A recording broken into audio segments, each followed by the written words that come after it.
Welcome to the Great Detectives of Old Time Radio. From Boise, Idaho, this is your host, Adam Graham. If you have a comment, email it to me, box13@greatdetectives.net. Follow us on Twitter at Radio Detectives and become one of our friends on Facebook, facebook.com/Radio Detectives. Today's program is brought to you by the financial support of our listeners. And I want to thank Mark so much for sending in a one-time donation at support.greatdetectives.net. Also, over at greatdetectives.net, check out my review of the Mike Hammer film, My Gun is Quick. And you can get all of my reviews automatically delivered to your Kindle. And you can try that service out free for 2 weeks in the Kindle store. Just search for Great Detectives of Old Time Radio. Well, now it's time for today's episode of Dragnet. The original air date, March the 27th of 1952. And this one is The Big Rose. The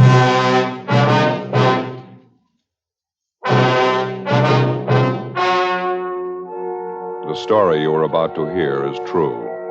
The names have been changed to protect the innocent.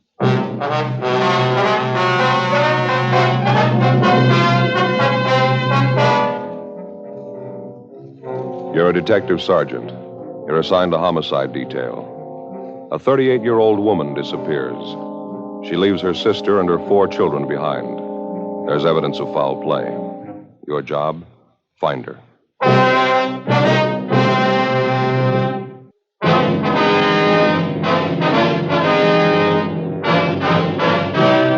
Dragnet, the documented drama of an actual crime. For the next 30 minutes, in cooperation with the Los Angeles Police Department, you will travel step by step on the side of the law through an actual case transcribed from official police files. From beginning to end, from crime to punishment, Dragnet is the story of your police force in action. It was Monday, June 3rd. It was overcast in Los Angeles. We were working the day watch out of homicide detail. My partner's Ed Jacobs. The boss is Thad Brown, chief of detectives. My name's Friday. I was on the way back from communications, and it was 8:15 a.m. when I got to room 42. Homicide. Joe, what's doing? Hi, Brian. You seen Ed? He went down the hall a minute, said he'd be right back. Oh, thank you. I don't see anything in the book. Nothing new, huh? Not much. Pretty slow. How's your mother, Joe? Heard she wasn't feeling too well. No, she's not, as a matter of fact. Doctor says it's anemia. It's going to take a little time to get over it, I guess. Oh, sorry to hear it. I got to do some checking down at the auto desk. If I get any calls, have them switch it down there, will you? Yeah, I sure will, Brian. Thanks. You betcha. Oh, excuse me, Ed. Pardon me, Tom. Hi, Ed. What'd they give you? Missing report, woman. How about the mail? No, it's nothing. That the missing report there? Yeah, it's all here. Some woman out on 64th Street, name's Rose Baker. She's been gone about a week. Mm-hmm. Last seen Tuesday, May 27th, 10 p.m. Who's this that made the report? Carl Shelton? Who's he? It's her boyfriend. Miss Baker's husband died about 5 years ago. She's been running around quite a bit since then. Had a lot of man trouble. Well, she disappeared before then, huh? Yeah, half dozen times. Never been gone this long, though. Holmes took this report from Shelton. He gathered Miss Baker's not too stable. She's known to drink quite a bit. Doesn't seem to care anything for her home or kids. Yeah, I see it here. She has 4 children. They're living with her aunt, Mrs. Baker's sister. It's kind of a funny arrangement, isn't it? Yeah. Baker woman packed her bags and walked out of the house about a year ago. Her sister's been taking care of the kids ever since. Mother comes back for a visit once in a while. Mm-hmm. This address we've got on Mrs. Baker, it's the same address as her boyfriend, Carl Shelton. Yeah, that's right. They both have apartments in the same building. Is this a recent picture, Miss Baker? Supposed to be, yeah. It's a nice-looking woman, huh? Yeah. Sister's listed here as the last person who saw her. Well, how's that? Baker woman still wasn't living at home, was she? According to the sister, Mrs. Baker came over to the house to see her the night she disappeared, sometime around 8 o'clock. 2 of them had some business to talk over. Mm-hmm. Seems the sister had a check for $400 she got from selling some furniture. Claimed the kids had been sick. She had doctor bills to pay. You mean Mrs. Baker's sister took care of things to that extent? Apparently.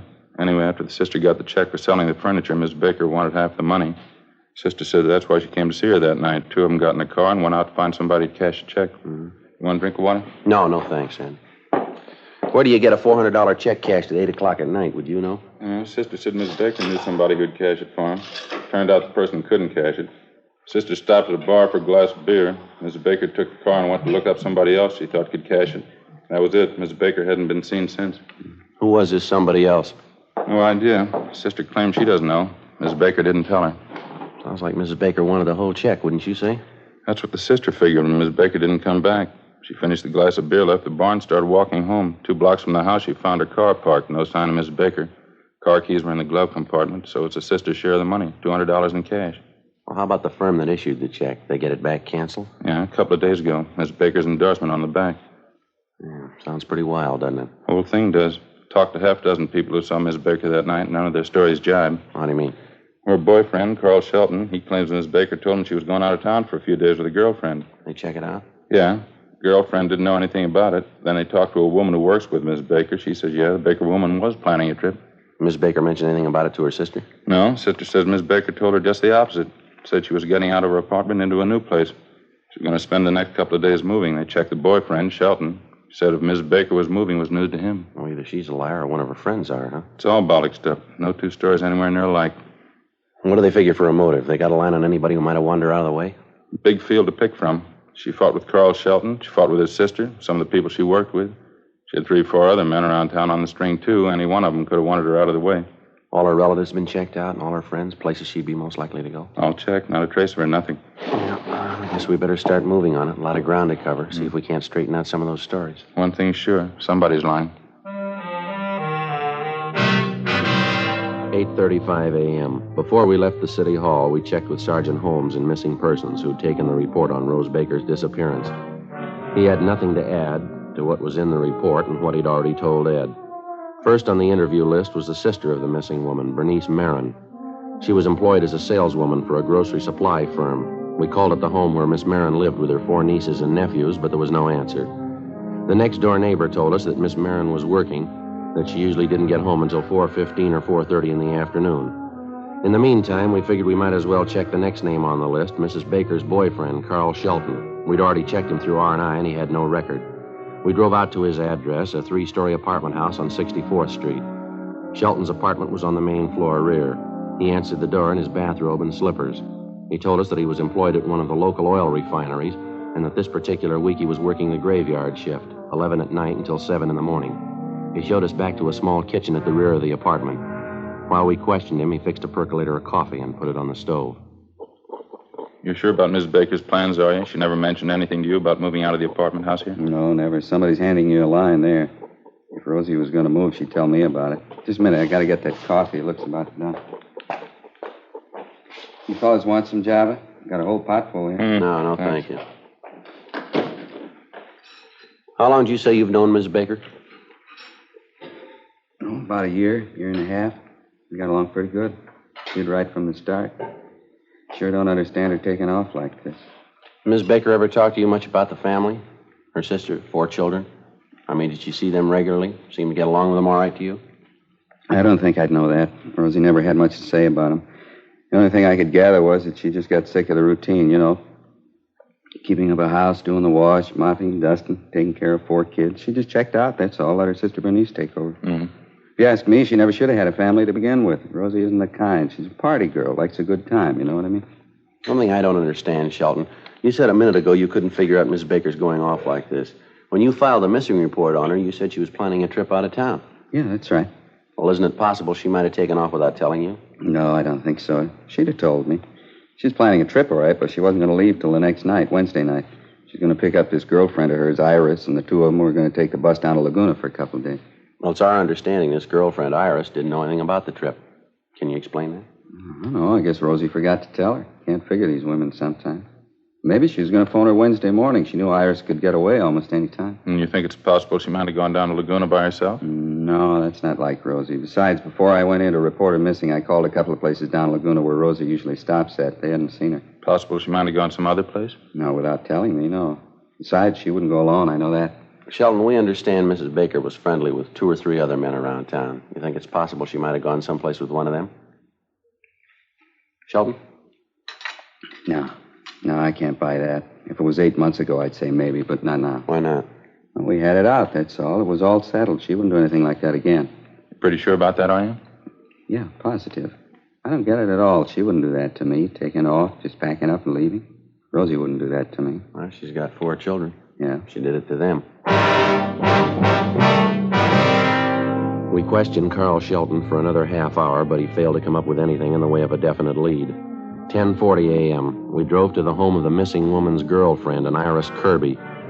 Two things she was pretty definite about. She knew nothing about an out-of-town trip Mrs. Baker was supposed to have planned for the two of them.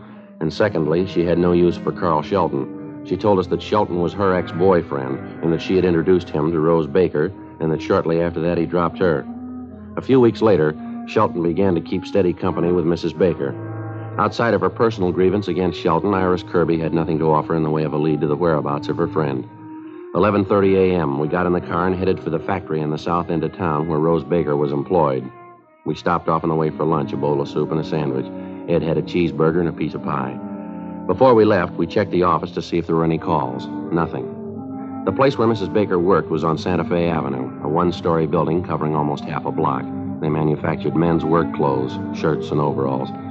We checked with the personnel office. We asked if Rose Baker had any friends that she worked with. We were told that there was a Mildred Dunn who was a fairly close friend of the Baker woman. Ed and I waited in the office while they sent down to the plant for Mildred Dunn.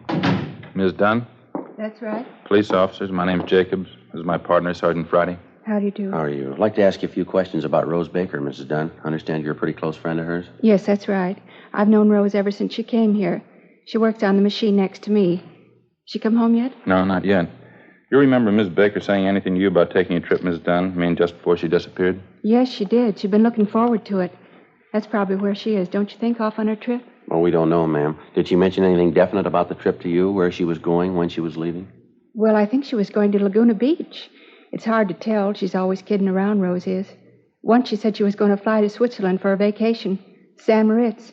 She's always kidding around like that. Oh, that's so? Like once when she had a date with Fred, she said she was going to the pump room in Chicago. You know, just being funny. I see. Who is this Fred, Mrs. Dunn? Fella in the shipping department, Fred Lyons. Nice fella. He and Mrs. Baker see much of each other? They used to, yes, quite a bit. I don't know if they were serious about each other. I thought they were till the last month or so. Maybe they had a tiff or something. Maybe Rose got tired of him. I don't know. But you do think the two of them were serious at one time? Oh, yes. It wasn't more than a month ago. Then all of a sudden they weren't sweet on each other. At least Rose wasn't about him. She told me that. Mm-hmm. Well, I guess we better check on him, Ed. Mm-hmm. Is this Fred Lyons working today? Do you know, ma'am? Oh, no. He quit last Tuesday. 1:15 p.m. We finished questioning Mildred Dunn, and we went back to the personnel office to get Fred Lyons' description and last known address. We checked out the address, but Lyons had moved out the previous Tuesday and left no forwarding address. We questioned the landlady, looked over his rooms, checked through the neighborhood, and talked to everybody he knew. We found nothing to indicate that Lyons had anything directly to do with Rose Baker's disappearance. But we did find out that he knew Mrs. Baker and that he thought quite a bit of her. We went back to the office, got out a broadcast and an APB on Lyons. Want to check the book, Joe, see if we got any late calls there? Yeah, sure. I'll get it. Right. Homicide, Jacobs. That's right. Mm-hmm. Are they sure?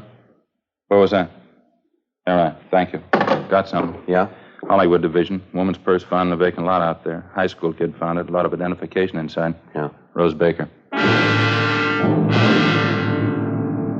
3:15 p.m.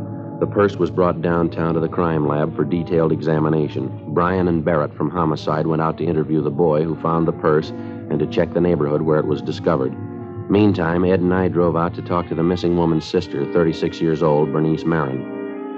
She and her sister's 4 children lived in a 5-room stucco house just off Exposition Boulevard. We got there shortly after Miss Marin returned home from her job. Her 2 older nephews were out in front cutting the lawn. She showed us into a neatly kept living room where we interviewed her. She was a plain-looking woman, brown hair, gray eyes. She showed little concern about her sister's disappearance. I gave up trying to keep track of her a long time ago, Sergeant. I haven't any idea where she's gone. I used to worry about her. I don't anymore. Well, how about that purse of hers that was found this afternoon, Miss Marin? Wouldn't you say that makes it a little unusual this time? I don't think so. She loses things all the time. I don't know what she does when she goes off on those things. I don't want to know. Gets drunk and does a lot of fooling around, I suppose. She's lost 2 or 3 purses the same way. What about last Tuesday, the night she disappeared? You notice if she'd been drinking then? Yeah, I got the idea she'd had a couple of highballs before she came over. She wasn't drunk, but she wasn't feeling any pain. Oh, say, would you excuse me? I want to yell at the kids out there. Yes, ma'am. Frank! Frank, that's enough of that playing around out there. Let's get started pushing that lawnmower, huh? Okay, just trying out a new system. Almost half done now. You better hurry it up. You still got the backyard to do, remember? Yeah, okay. The only good thing that came out of that marriage, Sergeant, those kids out there. Yes, ma'am. There's 2 more besides Frank and Bobby, the girls, my nieces. One's 9, one's 7. Mm-hmm. Marvelous kids. Girls are just as pretty as pictures. I'm glad I have a chance to take care of them. I guess I just like kids. Can't understand it when people don't appreciate them. I don't have a family of my own. Oh, I see. Miss Marin, when you were with your sister last Tuesday night, you say she didn't mention anything at all about taking that trip out of town? No, just the opposite. Like I told you. She said she was moving out of her apartment into a new place. That's why she needed the money. Mm-hmm. Well, what's the story about this money your sister came to pick up, Miss Marin? I don't think I quite got that clear. Well, we had this baby grand piano that my mother gave Rose and me just before she died. Kids have been sick the last couple of months, one thing and another. I needed a little money to catch up on some doctor bills, so I sold the piano. I hated to do it, but the bills had to be paid. Mm-hmm. Well, Rose found out about it somehow, and she wanted half the money I got for the piano. She wanted the money for herself. Can you imagine that? She wasn't even willing to pay for her own kids' doctor bills. It'd be different if I was charging her to take care of the kids. I just do it because I like them. Mm-hmm, I see. Well, anyway, she found out about it, and I had to split the check with her. The whole thing was for $400. I understand your sister got the check cashed that night. That correct? Yeah, that's right. It was 8 o'clock at night, but Rose said she knew somebody who'd cash it. She wanted the money that night. And to save an argument, we got in the car and went to see this friend of hers, some bartender. He couldn't cash the thing, so Rose took the car and went out to look up another friend she thought would cash it.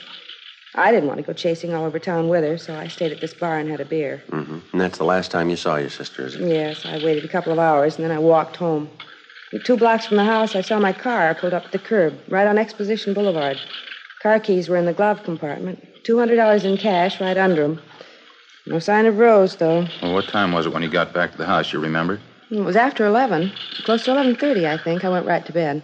And since that time, you've had no indication where your sister might have gone? No phone calls, no letters, no word from one of her friends who might have seen her? No, not a thing. If she's in trouble, you can understand why. It's been coming for a long time. Last 5 years, going downhill all the time. She's no good, Sergeant. I don't know how it happened. She's just no good at all. Thank you very much, Miss Marin. Thank you, ma'am. Oh, not at all. No trouble. Guess I better get dinner started for the kids. Well, if you hear anything about your sister, we'd appreciate it if you'd give us a call. Yes, all right. It's going to be the same old story. Same thing all over again. You can bet on it. Ma'am? She'll come back when the money's gone. 5:15 p.m. Ed and I drove back downtown and went directly to the crime lab. The missing woman's purse, which had been found in the vacant lot out in Hollywood, had been examined thoroughly. They'd found nothing that would provide us with a new lead. We checked communications, but there was still no answer to the APB we'd gotten out on Fred Lyons, the man who'd worked with Rose Baker and who dropped from sight the same day she did. 5:30 p.m. We got back to the squad room. Hi, Brian. You just get back? Yeah. You get the word? No, what's that? Mrs. Baker, they just found her body.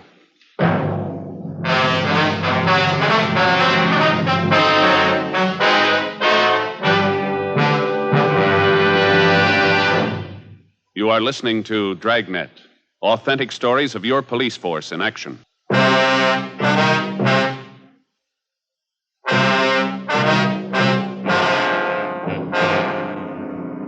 June 3rd, Monday, 6 p.m. The body of 38-year-old Rose Baker had been discovered in the Hollywood Hills area. Approximately 3/4 of a mile from the intersection of Mulholland Drive and Oak Knoll Terrace, a dirt road branched off to the left of Mulholland and wound about 300 yards down the hill to a dead-end stop. Just below the guardrail, which circled the edge of the road, there were 2 eucalyptus trees. They overlooked a deep ravine covered with scrub oak and patches of laurel. Halfway down one slope of the ravine, they found the body of the missing woman. There were 2 bullet holes in the left side of the skull. There was another one at the base of the throat. In her clenched right hand, there was a 50-cent piece. The immediate area surrounding the body had been roped off, and Lieutenant Lee Jones and the crime lab crew were making their preliminary investigation. There was no sign of the murder weapon. The coroner arrived, and when the preliminary investigation was completed, the body was taken downtown to the county morgue. All clothing and personal effects were removed from the body and sent to the crime lab for detailed examination. Rose Baker's sister, Bernice Marin, was brought to the county morgue and identified the body. A few minutes after 10 o'clock that night, Ed and I got back to the office. I got it. Homicide, Friday. Is this Sergeant Friday? Yes, sir, that's right. This is Carl Shelton, Sergeant. You were out to talk to me this morning, you remember? Oh, yeah, Sheldon. I heard about Rosie just a couple of minutes ago. I got to talk to you, Sergeant. There's something I got to tell you. Was that so? Do you want to tell me now? Well, I don't want to tell you on the phone. I'll drive in to see you. I'll leave right now. Well, yeah, all right. Do you mind telling me what it's about? Yeah, I know who killed Rosie. 11:08 p.m. Carl Shelton arrived at the office. Ed and I took him down the hall to the interrogation room where he gave us his story. He told us, first of all, that he was well acquainted with most of the regular customers at the tavern where Rose Baker and her sister had first stopped to cash the $400 check. He told us one of these people, a Leroy Hansen, had contacted him after he read in the morning paper about Mrs. Baker's murder. I've known Leroy at least 4 or 5 years. Used to work with him. He wouldn't lie to me. And what did this fellow tell you, Shelton? That's Leroy Hansen. He said he got to the bar a little after midnight. It had to be at least that, because Leroy doesn't get off work till 11:30. He said he saw Rosie sitting in a car parked a couple doors down from the bar. There was a woman in the car with her. He described her just like Rosie's sister. They were having a beef. This friend of yours hear what Mrs. Baker and this woman were talking about? No, but he's smart enough to know a big argument when he sees one. He says they were really going to it. Is he sure about the time? He's got to be. Leroy works at a sheet metal plant south of town. He gets off at 11:30. Takes him more than a half hour to get in. Why should he lie about it? He wasn't even going to mention it till he found out she was dead. This woman he says Miss Baker was with, she fits her sister's description that close? Exactly. And there was a guy with Leroy. He'll back it up. If the sister says she wasn't sitting in that car with Rosie outside that bar after midnight, she's a liar. Well, she is if you can prove your story. Here's the phone. You ask Leroy. 11:22 p.m. We put in calls to both of the men who were supposed to have seen Rose Baker and her sister Bernice sitting in a parked car outside the tavern 6 nights before. Both of them corroborated Carl Shelton's story down to the last detail. They were especially certain about the time. Bernice Marin told us that on the night her sister Rose disappeared, she hadn't seen her after 9:15 p.m., and that she'd walked home and was in bed by 11:30. Both Leroy Hansen and his friend told us that they had seen Rose Baker and a woman answering her sister's description sitting together in a car parked outside the tavern. They were both certain at the time that it was well past midnight. We made a check on Leroy Hansen and his friend. As far as we were able to find out, there was no logical reason why they should lie about what they told us. Ed and I got in the car and drove out to the home of Bernice Marin, just off Exposition Boulevard. It was 20 minutes past midnight. We rang the front doorbell and got her out of bed. Oh, hello, officers. Didn't know who it was. Come in. Thank you, ma'am.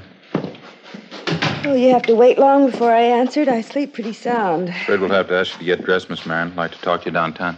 Why? What's the matter? Well, some more questions we have to ask you, ma'am. A few more things we have to clear up about your sister. It's pretty important. Well, I've told you everything I know. I don't like to go out and leave the kids alone at night. What is it you want to ask me about? Well, you told us the last time you saw your sister was about 9:15 last Tuesday night, Miss Marin. Yes, that's right. We've got a couple of people who claim they saw you with your sister after midnight Tuesday.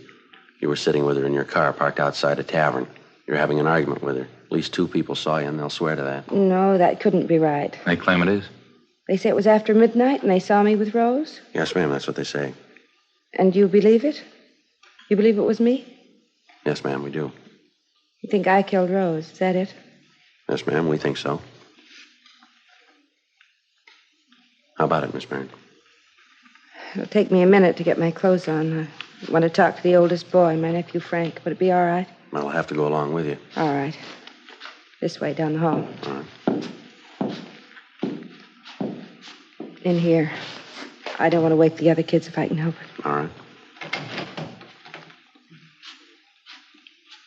Frank. Wake up, Frank. Frankie? What do you want, Aunt Bernice? I hate to wake you up, Frankie.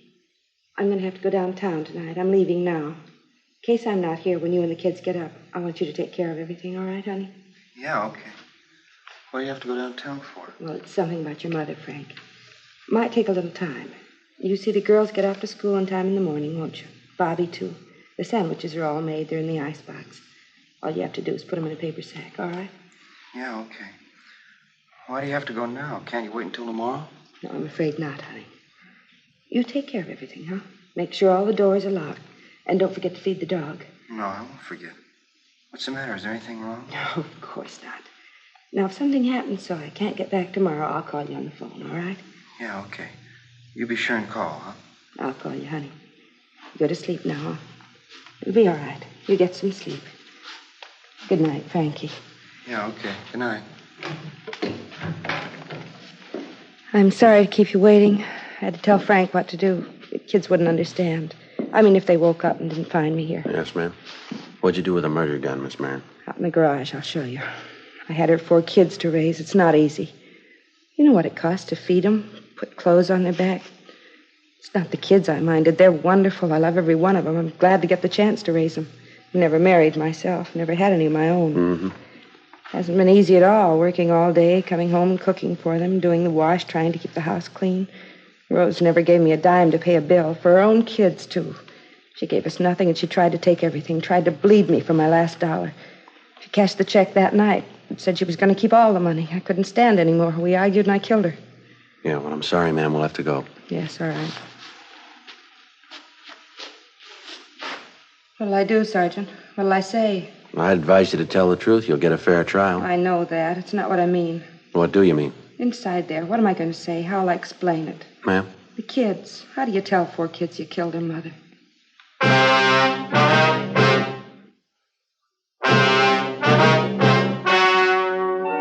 The story you have just heard was true. The names were changed to protect the innocent. On October 3rd, trial was held in Superior Court, Department 92, City and County of Los Angeles, State of California. In a moment, the results of that trial.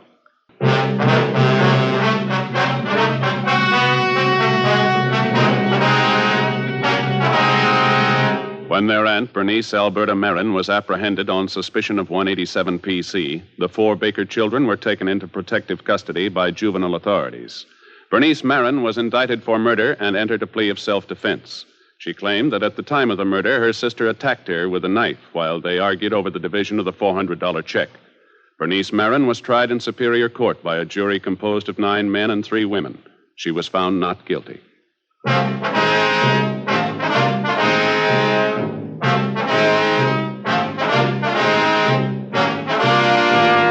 You have just heard Dragnet, a series of authentic cases from official files. Technical advice comes from the Office of Chief of Police W.H. Parker, Los Angeles Police Department. Technical advisors Captain Jack Donahoe, Sergeant Marty Wynn, Sergeant Vance Brasher. Heard tonight were Barney Phillips, Virginia Gregg, Vic Perrin. Script by Jim Moser. Music by Walter Schumann. Hal Gibney speaking.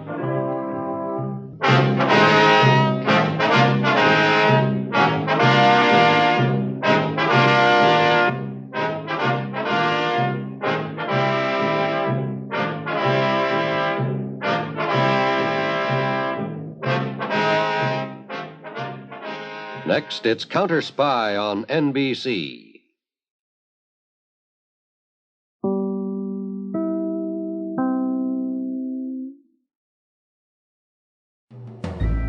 This is Andrea J. Graham, author of the Web Surfer series. Oh, and a Madam's Wife. You're listening to the Great Detectives of Old Time Radio.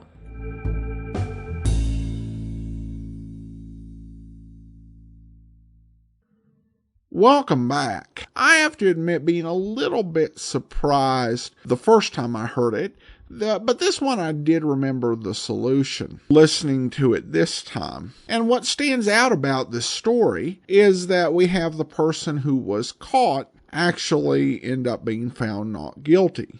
Now, I think the first time we played this, some listeners questioned whether it was actually self-defense, but we don't actually have enough to actually question that.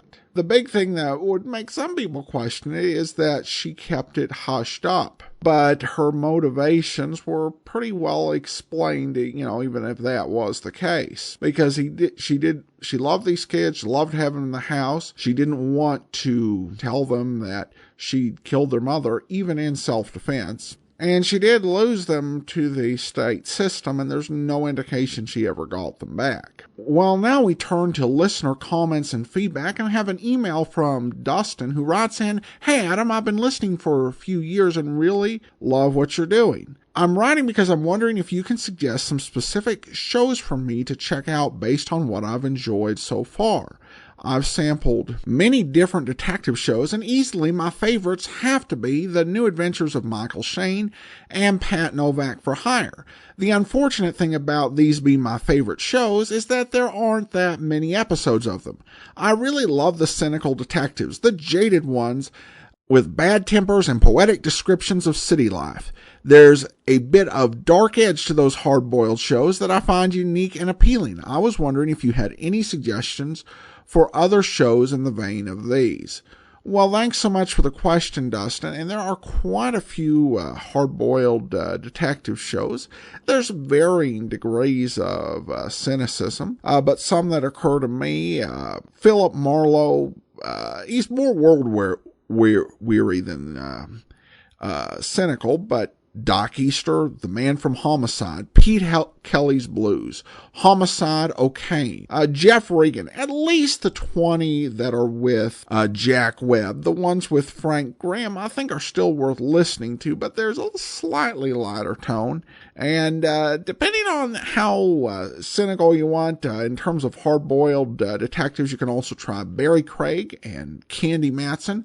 Also, Edmund O'Brien's run on yours truly, Johnny Dollar, though Charles Russell's is worth listening to as well. It was written by the same writer, Gil Dowd, as worked on Sam Spade. Also, Rogues Gallery was the original hard-boiled detective show. So hopefully there's some more for you, and I hope you enjoy a few of those. You can find them at archives.greatdetectives.net. And also check out our YouTube channel, youtube.greatdetectives.net, where we're daily adding more programs from our archive for those of you who would like to listen to shows off of YouTube. Our final comment comes from Joey, who writes on the website, thanks for making my drive to work much more interesting. Glad to oblige, and that will do it for today. Join us tomorrow for Video Theater. We return to Richard Diamond, Private Detective over television, and then join us on Monday for Nightbeat, and next Saturday, another episode of Dragnet. In the meantime, send your comments to box13@greatdetectives.net. Follow us on Twitter at Radio Detectives. Become one of our friends on Facebook, facebook.com/Radio Detectives, and subscribe